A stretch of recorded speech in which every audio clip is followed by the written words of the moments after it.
generan un ingreso de $5.000 millones. Pero la siguiente cura milagrosa que los psiquiatras agregaron a su arsenal les dio más dinero que nunca, ya que es más rápida, más barata y puede convertir a cada hombre, mujer y niño en un paciente de por vida.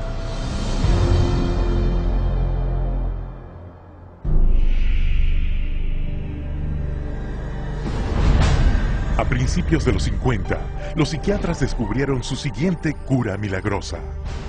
Una sustancia química originalmente creada para matar parásitos en los cerdos.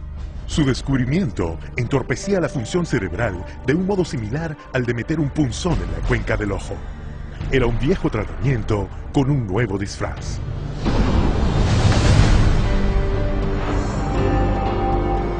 With the advent of these new tranquilizing drugs, it seems not too much to say that we're on the verge of an entirely new era in the treatment of mental illness. Nombrándola lobotomía química, el psiquiatra canadiense Heinz Lehmann describió el Thorazine como una píldora fácil de tomar, con el mismo efecto que la psicocirugía, pero sin ensuciar nada. Thorazine provided psychiatry with the entry into mainstream medicine. It had its magic bullet. If I'm a psychiatrist and I have to spend an hour talking to someone in psychotherapy, there's only so much I can charge for that hour. But if I can come in, give you a pill, and send you back out in 15 minutes or 10 minutes, that's a much more efficient use of my time monetarily. Lo que los psiquiatras no le contaron al público era que el Thorazine causaba una condición neurológica atroz, conocida como disquinesia tardía. And that's a neurological syndrome where you have muscle twitches, abnormal jerks, which are uncontrolled, and they either last for a long time or sometimes they're permanent. So that's very clear, very well recognized, long-term or permanent brain damage from these medications. Mr. Blount has virtually no signs of his original illness now. The signs that the movements of his mouth are completely side effects of the drugs that he was on for 20 years. Mr. Blount is quite rational. He understands what's going on. And if you're patient, he can carry on a very rational conversation with you.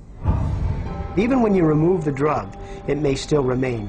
It means you have caused a permanent disabling of the brain. In the late 50s, you get the first signs of it, people starting to worry about it. But it's not until the late 70s that psychiatrists start warning their patients about it. 20 years. El fabricante del Thorazine, SmithKline French, tenía buenas razones para ocultar la mala noticia. Tan solo el primer año, su inversión tuvo un rendimiento del 3000%. Con el público y la prensa sin conocer los severos e incapacitantes efectos secundarios, médicos y psiquiatras prominentes se reunieron en Puerto Rico para sentar las bases para difundir las drogas psiquiátricas en el futuro. El psiquiatra Nathan Klein escribió lo siguiente en el informe final de la conferencia. The present breadth of drug use may be almost trivial when we compare it to the possible number of chemical substances that will be available for the control of selective aspects of man's life in the year 2000. El Dr. Klein encabezó un movimiento que inundó con nuevas drogas psiquiátricas maravillosas el mercado mundial, apoyado por una masiva máquina publicitaria que gastó cientos de millones de dólares. La psiquiatría era ahora una industria de narcotraficantes.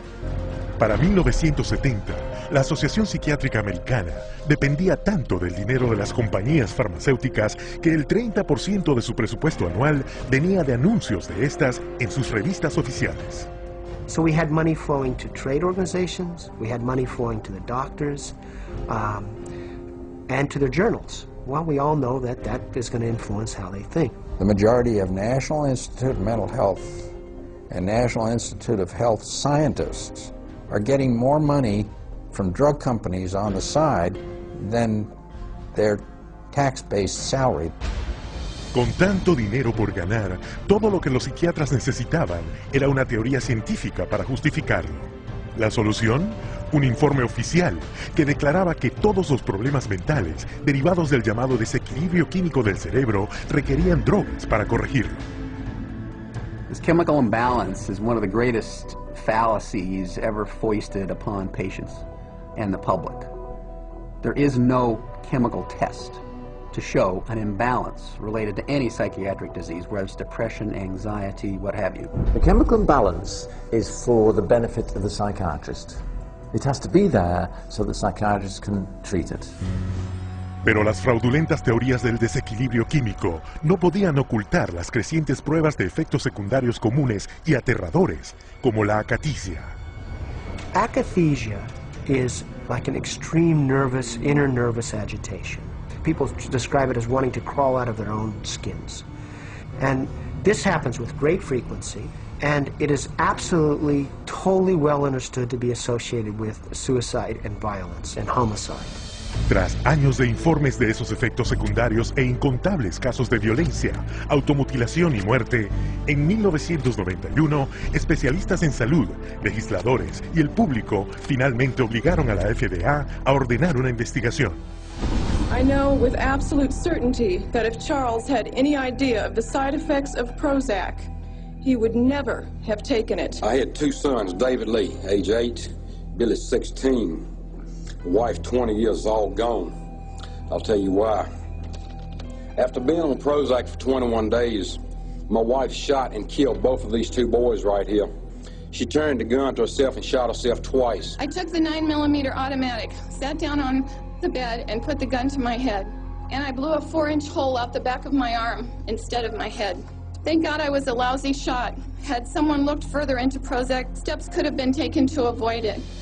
Lo que se suponía que fuera una sesión imparcial era un panel de psiquiatras que en su gran mayoría tenía lazos financieros con las compañías farmacéuticas. They basically couldn't find an expert, a doctor, a psychiatrist, at a leading medical school who basically in some way or another didn't have a consulting agreement, hadn't taken money from the pharmaceutical companies. I do not find from the evidence today that there is credible evidence to support a conclusion that antidepressant drugs cause the emergence and or the intensification of suicidality and or other violent behaviors. 500 deaths, 33 murder cases, and over 20,000 adverse side effects. Would you like to tell me why this drug is still on the market? Is there an alliance, an unholy alliance between the psychiatric community, the pharmaceutical industry, and the FDA? And the answer is yes. Esta alianza deshonesta se hizo muy evidente en 1997, cuando las compañías farmacéuticas persuadieron a la FDA a que se les permitiera anunciar directamente al público.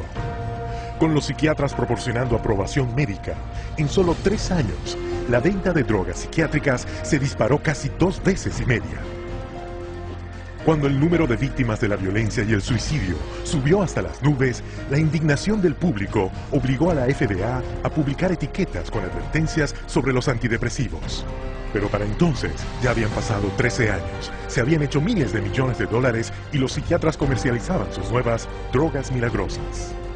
Más del 8% de la población mundial ha tomado drogas psiquiátricas, basadas en ciencia falsa y respaldadas por gente comprada que regulan las drogas. Sus dañinos medicamentos logran utilidades brutas de casi 27.000 millones de dólares al año. Y mientras los psiquiatras encontraban una forma de diagnosticar y drogar a cada habitante del planeta, en otro frente, continuaban su asalto contra nuestras libertades más personales.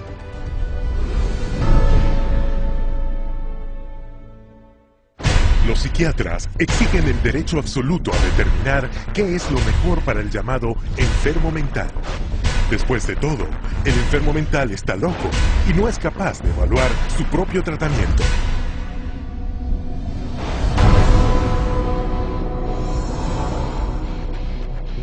Para hacer cumplir su autoridad sobre los demás y mantener sus hospitales llenos a niveles redituables, los psiquiatras usan un método llamado internación involuntaria. When you go to a real doctor, say a family doctor or a cardiologist, a patient always has the right to refuse treatment. So there is no such thing as involuntary treatment when it comes to clinical medicine as practiced by real doctors. Psychiatrists, of course, believe that people can be treated against their will. En 1956, el psiquiatra Winfer Overholzer presentó un plan al Congreso en el que tenía la intención de llevar la internación involuntaria a un nuevo nivel. El plan era comprar 400.000 hectáreas de páramos en Alaska, construir un inmenso hospital mental,